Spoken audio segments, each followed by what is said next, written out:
And with that, Mark Sanchez, Fox Sports, a decade in the NFL, is joining us in studio on a Friday. We got all sorts of stuff. You have David. I can think two things, Mark. I can be happy for a guy making more money, but think, man, if I was a receiver, I'd like Kyle Shanahan. Sure. Of course. Yeah. Okay. I understand your perspective, and I love that we can come on the show and give different perspectives. Yeah. As a former player, I think it's important to understand maybe what he's thinking a little bit. And watching, Christian McCaffrey who was already the highest paid running back in the league, get another $3 million or whatever on his contract restructured a couple months ago. Yeah. You're like, whoa. I think the number that you mentioned, the $26 million, was offered back in May. Yeah.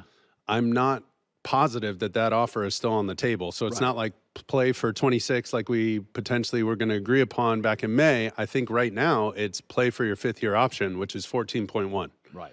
Much different than, we're talking astronomical amounts of money for a kid's game. I understand, but it is a business, right? There is the business side. There's the dollars and cents side. And so you gotta deal with that animal. So I think if you're saying play for 14.1 and, shut up and play ball, stop whining. Well, you play for 14.1. Let's say he has the exact same numbers as last year. Then he gets tagged. Then what? You make 23, 24, 25, maybe, but on a one-year deal. Now you're just playing one-year deals and gambling on any injuries. You see what I mean? So in my opinion, if it was strictly money, if money was the only factor, and Brandon Aiyuk says, I want the most dollars I can get, he would have went to New England. He would have went to New England and been the fifth non-QB in NFL history to sign a $100 million contract. Right. If it was money. Yeah. But I think there's more to it than that. I think I don't recall a time where he's complained about not getting the ball. Let's face it, he plays with an ensemble cast. Right. Ensemble cast, you don't get as many monologues in that movie, right? Right. Like, you're going to win Best Picture, not Best whatever role. There's too many supporting characters. There's too many main characters. They got everything. But bottom line is, think about it this way. This analogy really helped me understand it. If I walk into a Ferrari dealership and the price of that Ferrari is $250,000, and I say, okay, $250,000, I like that. However, I'm only going to drive this car 3 days a week. I'd like to pay $200,000 for it. Dealer's going to look at you like you're crazy, right? Well, they have a Ferrari, a Lamborghini, they got a Porsche, they got them all in the garage, and they use them at their own will. The thing they'll miss out on if you don't sign Brandon Aiyuk is some of his production. And I think he helps make this offense go in a way that I don't know if somebody else that they're going to trade for is going to do. The guy can beat man coverage. He's really fast. Yeah. And when you play man coverage against the 49ers, good luck, right? Good luck. Well, also, if he forces you into zone coverage, Shanahan will pick you apart, and Brock Purdy will pick you apart. And here comes Juszczyk coming in. That's what do we call him? A UFO. Remember before the Super Bowl? Unidentified flying object. Why? Because that guy's all over the place. Right. How are we going to match up with them? What personnel are we putting in? Are they running it downhill at us? Forces you to play zone. Yeah, he can force you into zone, or he will rip your heart out in man-to-man. Look at his production last year. Throw up the stats for last year. He had, I want to say, 75 receptions? Mm-hmm. 68 of those receptions, 68 were first downs or touchdowns. 7 receptions were not moving the chains or giving your team 6 points. That's something to think about. Look at all the players look at the company he's in, and then look at the amount of targets. Look at his production. If he just give him the numbers that Tyreek Hill has, give him 171 catches, he'd have 2,000 yards. So if you're telling me he's not worth it, I don't know. Now, was $26 million enough in May? Maybe, maybe not. I'm not a cap guy. But what if I'm not an agent. I don't, go back and forth. Of course, they got to save a little room for Trent Williams. They got to save a little room for Brock Purdy. A lot. Right? And so this is I'm not saying it's like a no-brainer for the 49ers, but there's got to be some common ground. Maybe it's not 35 like Justin Jefferson a year, 35 million a year. But maybe it's, maybe not 26, maybe it's 28 or whatever, and obviously this is me outside looking in, player's perspective as a former player. Not that I know every, transaction that the 49ers have done. But I do know, I don't recall any of and you can fact check this, and if I'm wrong, I totally own it. But I don't think anybody else has played out their fifth-year option.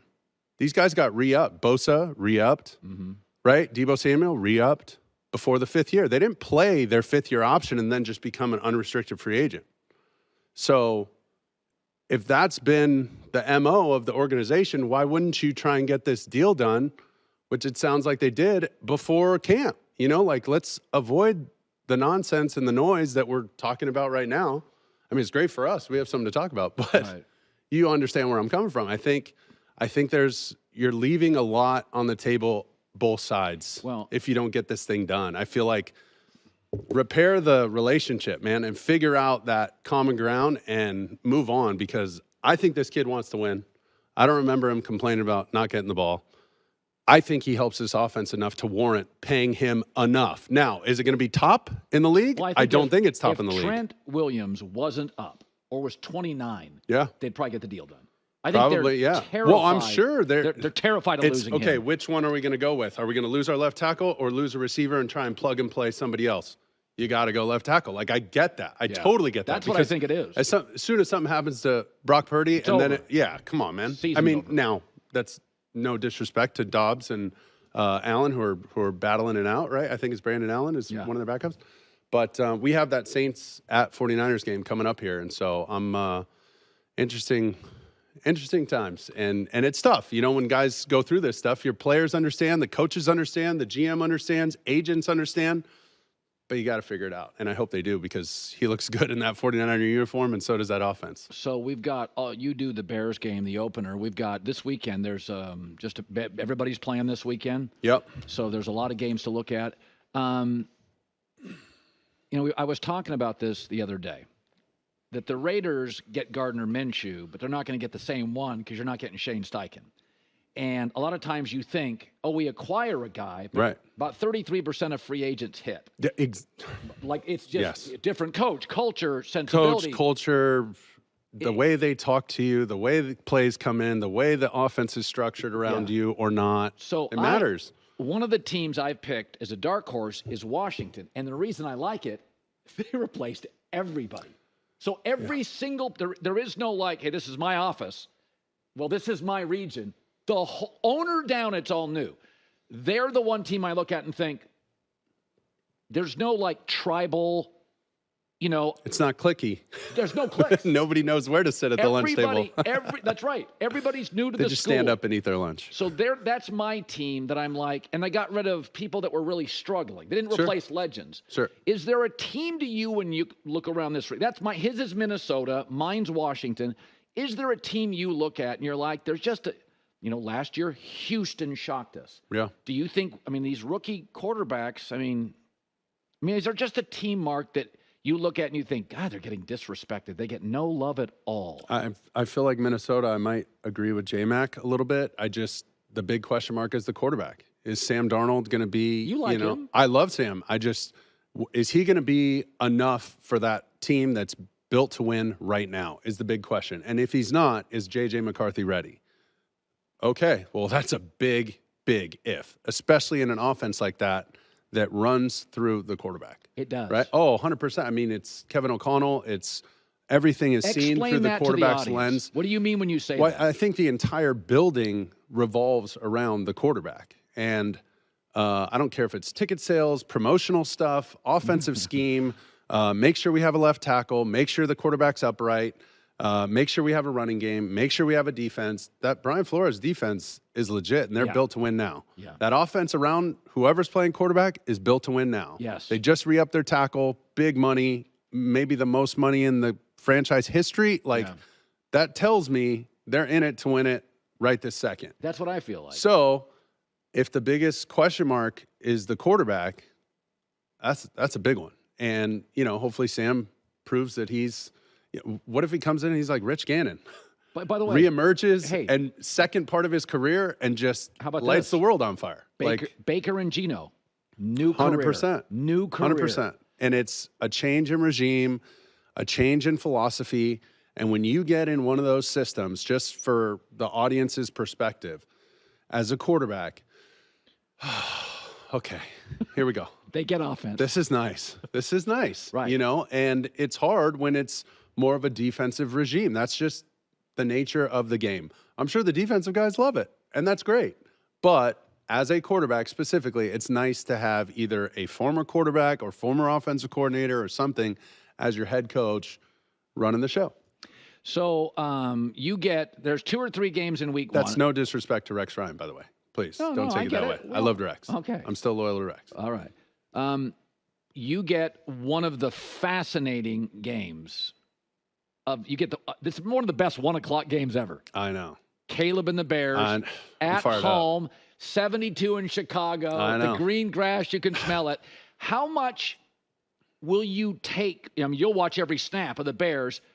What are you looking for? Like, what to you? I'm just a sports guy, but what do you look at and go, that's a tell, that's a tell? My immediate thing is, and it's only going to be a small sample size, but I want to know who he's most comfortable throwing to. You know, is it Rome? Is it Keenan Allen? Is it DJ Moore? Who becomes that, like, number one, or is it just complete John Stockton, spread it out to everybody? You know what I mean? Right. I'm excited to look for that. I'm excited to see if this defense comes back the way they finished the year, if there's any kind of setback or any kind of lull or what they're looking at. They're also going against a team in Tennessee with a completely different identity, right? They were defense with Vrabel, power, run the ball, Henry.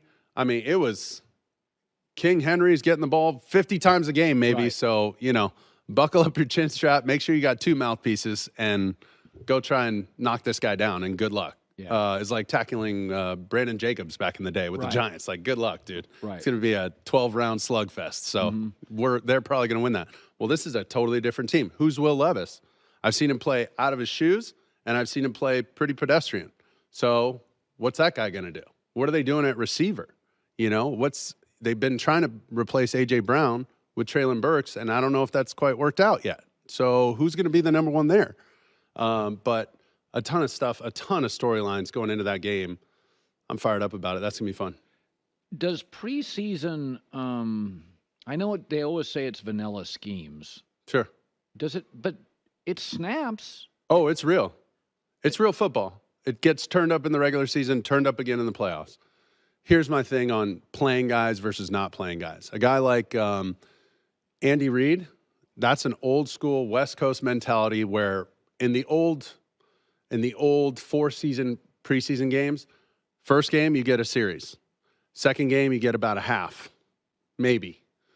Third game, you get into the third quarter, maybe one drive into the third quarter, and then fourth game, you sit out. That was the old mentality. Now, McVay's flipped that on its head, and it's been plenty successful. That could be their thing, just like they have with the draft and in, acquiring players, not picks kind of thing. Okay, fine. That's just a different way of looking at it. 6 one way, half a dozen the other.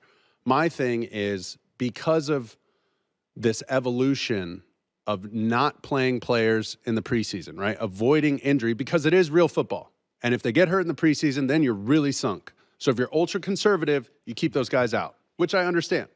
But I need to get him reps. I need to get him live reps where he has to get that, dust off the old processor in between his ears and grind and be exhausted after a few series, a few, drives, whatever it is. I need that. So how do you create that? You do the joint practice. Joint practice to me, especially if you do it 2 or 3 days in a row, those team periods are just like live football. The only thing you're missing is the flow, the ebbs and flows of the game, right? Because you have these 12-play racks, right? You have 12 plays in a row, good on good, ones versus ones. One offense versus one defense of whatever other team. So when you get those, you don't get the they're scripted plays, so it doesn't happen necessarily in a drive format. Like we're doing all 3rd and 3 to 7s right now. And these 12 plays in a row are 3rd and 3 to 7. So you're locked in on that portion, that small sample size of third downs. Well, in a game, you have to go from that to, oh man, it was 3rd and 7. We converted, but now we're on the goal line. Boom, switch to goal line mode. Okay, here we are. Or maybe he didn't make it to the goal line. Maybe he made it to the red zone. Boom, red zone mode. What are my rules for red zone? What is this defense doing to me in the red zone? Oh man, we took a sack. We're backed up. What's our philosophy on 2nd and 20? What's our philosophy on whatever? You know what I mean? So you're constantly switching between these different scenarios of the game. You don't quite get that in practice because it's not just a full game in practice. They try and simulate it, but that's where you get some of that preseason work in. But whatever you do, you're taking a risk, right? Because it's not two-hand touch in a preseason game. At least in those joint practices, you know, for the most part, nobody's coming to take off your quarterback's head, right? Unless it's a cheap shot, and then there goes the fight, and then everybody gets fined. So Nick Saban was on Hard Knocks. Great quote. And he said, you know why you guys can't get the quarterbacks right in this league is the killer expectations. You build them up, and then you guys all get impatient if by like year 2, week 4, they're not a star. And it's like, stuff's hard. Oh, yeah. We don't do that in college. We didn't do that at Alabama. Wait your turn. That's right. Okay, go to you with the Jets. I mean, did you feel the pressure of expectations? Did you 100%, feel it? 100% you do. And even when you try to block it out, it's nearly impossible. You got this thing called a cell phone. Which is worse now than ever. Yeah, so, I mean, and it was, Instagram hadn't even come out yet. And Twitter, I think like Ashton Kutcher or Oprah Winfrey had just gotten 1 million followers. So to date myself, that's where I'm at in life. But basically, these expectations make it difficult for a quarterback because you're trying to get the results you want, but you want to make sure the process is right and that this kid is developing into what you want him to be. Now, winning games is great. Learning lessons while you win those games is even better. But generally speaking, when, Coach Saban was talking about that clip that you're mentioning, that soundbite, he references Peyton Manning and the most interceptions thrown by a rookie. Well, he completely flipped the script after that, and the rest is history. Right. But you don't know if that kind of terrible rookie season gives that guy shell shock. Not everybody's as strong mentally as Peyton Manning to just come back, water off a duck's back, and move on with your life and go light up the league. So it's this balance of giving these guys weapons, trying to bring them along, and the trickiest part is there's no rule book, right? And it really flipped the year before me and Matthew Stafford with Joe Flacco and Matt Ryan in 2008. That draft was the year that both of those guys went high. Both of those players played right away. Before that, the thinking was you wait your turn, Carson Palmer behind Kitna, you name it. And he was the number 1 pick. Manning was like one of the early ones to play right away. But it was a lot of teams wanted you to wait your turn, watch a really good player, Patrick Mahomes and Alex Smith. Old school mentality, old school regime. That's why they do it that way. Now, there's benefits to that. There's also benefits to playing right away. But after Matt Ryan made the playoffs his rookie year, there was no way me and Matt Stafford weren't starting in 2009. It was like, oh, they did it. Yeah. Well, think about Caleb. Now everybody's looking at C.J. Stroud. Well, he did it. That's right. He did it in Houston, and they suck compared to you guys. Like, hold on. They don't suck. Yeah. They're actually really good. They were sneaky good. They had the team, they had the coach, they had the motivator in DeMeco Ryans. They had somebody to bring it all together. And all those factors are important and they're hard enough to overcome, but expectation is one of the worst. And you have to set realistic goals, realistic expectations. But when you add all that talent, it only makes it tougher on a guy like Caleb Williams. What was the go to your first camp as a rookie quarterback? God. Listen, it's tough. We played against one of the top 5 defenses in like the decade prior to me entering Baltimore? the league. No. Well, against Rex every day in practice, right? So practice was brutal. Oh, practice was horrible. And you played at USC with pros. Just going like 1 for 6 in team pass. I was like, yes, we completed one. Like, really? Oh my God. It was so difficult. I'd never seen blitzes like this. I'd never seen simulated pressure where everybody looks like they're coming from one side, half of them drop out, and here comes somebody literally running under my arm as I'm trying to throw, and it's like, sack! They're screaming in your ear, sack!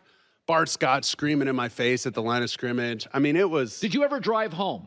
I know where you stayed on that golf course. Oh, yeah. Did you ever drive home and think, Was he like Voldemort? You can't say his name? No. I don't like to be polarizing with my guests. I'm polarizing enough. So my take was you were staying at Trump's place, whatever. So Correct. did you ever drive home and think to yourself, I kind of miss Southern California. I could have come Not back to until it started USC. snowing. Not until it started snowing. After I learned very quickly that after Halloween, you got to put away your rainbow sandals. You got to wear actual shoes. And that one really broke my heart. No, but in all fairness, It kind of freaks you out. Rex was a first-time coach as well. So he wanted his defense to be right. Well, at the same time, you're trying to develop a rookie quarterback. And it's really hard to do both. And that was before we had Braylon Edwards. It was Jericho Cotchery, Chauncey Stuckey, and Dustin Keller, Thomas Jones, Tony Richardson. Like, we had some players, but we were searching for another wide receiver, somebody else to unlock some of those things, back to Brandon Aiyuk, unlock some of those things to force a defensive coach to figure out how am I going to play this guy. And then you go up to the line of scrimmage with clues and say, they're going to play him that way. I'm either going to him or I got other options. Okay. You know what I mean? We didn't have quite that yet. And Rex's team was loaded. I mean, this defense was nasty. Darrelle Revis was running routes for the receivers, basically. I mean, he might have been my top target in preseason. Like, it was ridiculous. The guy was unbelievable. Okay, so give me your first, Mahomes said year 3 the light went on. Was there a moment for you? And it probably wasn't first year. Yeah. That thing slowed down. So this has nothing to do with I don't want to be in a comparison with Mahomes. This is just my second year when we had Braylon Edwards, Santonio Holmes, Jericho Cotchery, Dustin Keller, Sean Green.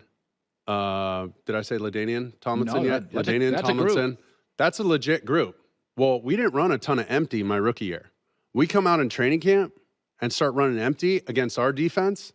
It made them look pretty plain vanilla because there's green, yellow, red, and empty. Green, they're rushing 4. I got time. 5 is yellow at the stoplight, right? At the signal. Yellow. Okay, be alert. It's man-to-man across the board with 5 rushers on 5 pass protectors, my O-lineman. 6, I got a problem. I need to bring somebody in or I need a quick answer. We started playing the 4, 5, 6 game with those guys and torched them in training camp.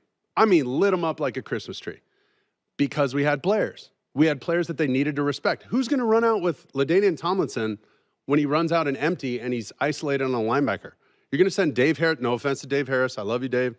But you're going to send Dave Harris to go cover that guy? You're going to go send Bart Scott to go cover LaDainian Tomlinson out in space? Come on, man. Let's go. Let's play that game until you guys figure it out. Right. And we're going to keep going until you can stop us, right? So we had a much more competitive training camp that second year. We didn't win every snap by any means because we still had an elite defense. But you controlled more. But at least we could compete. Year 1, it was like... Sleepless nights? Oh, dude. It was rough. Sleepless nights because you're so dang sore and just trying to figure out what the heck is going on. It's a blur. It's a blur that rookie year. There's so much going on. And I just felt a lot more comfortable the second year. I wouldn't say the light totally came on, but it was like, man, we got options. I don't have to do everything here. Yeah. Let's let these guys eat. I just got to facilitate. And so... No trips to Corvallis that first year. Okay. Too soon. Shots fired. Oh, wait, time out. That was a bad trip for you. That was your only bad trip. I couldn't win in the state of Oregon. I don't know what it is. A lot of people. Golf, Bandon Dunes, can't win there. Eugene, Corvallis, blanked. You're not the only one that struggled at Bandon Dunes and Eugene. Yeah. Do you think, just totally off topic, but Trent Krim from The Independent, from Ted Lasso, am I starting to give his vibes? So I'll give you a heads up. So my wife doesn't love sports, doesn't really. And when you're on, she was in the car, and she goes, I like that guy you had on today. Ooh. Now, she didn't see you. Oh. And she Good goes, thing. It's better for her. Yeah. So she said, yeah, he tells, I could follow that. He tells good stories. That's what I said. But I didn't want to tell you because you already got the looks. You don't need any more. Oh, here we go. Here we go, Romeo. You don't need any more love. You get enough on this show. I appreciate you. All right, man. Mark Sanchez. Hi, everybody. It's me, Uncle Colin. Subscribe here to get the latest from the herd, including exclusive behind-the-scenes videos and more, wherever you may be, however you may be watching.